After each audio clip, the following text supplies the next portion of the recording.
That night, hell itself descended upon them, under siege by the Sasquatch horde. They were settling in for the night, the fire flickering low, when the first rock hit the roof. Thud.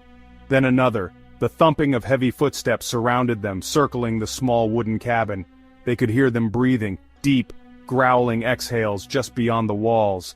Then, without warning, the creatures attacked. Massive boulders began crashing against the cabin walls, shaking the entire structure. The men grabbed their rifles and fired blindly into the darkness, but the creatures didn't stop. The walls trembled as something slammed against the door. The prospectors braced against it, holding it shut with their own bodies.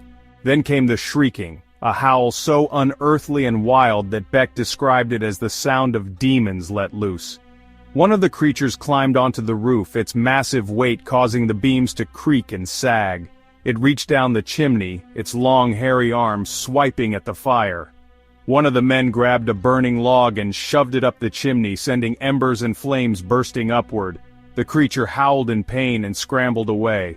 Hours passed like this. Shrieks, pounding footsteps, stones crashing against the walls. One of the creatures reached through a crack in the logs, nearly grabbing one of the men by the arm.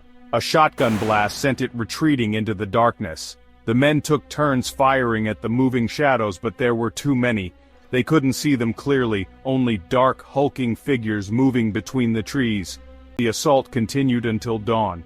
Then, as suddenly as it had begun, the creatures vanished into the forest. The cabin was nearly destroyed. The door hung by a single hinge, the walls dented and battered from the barrage of stones and bodies slamming against them all night.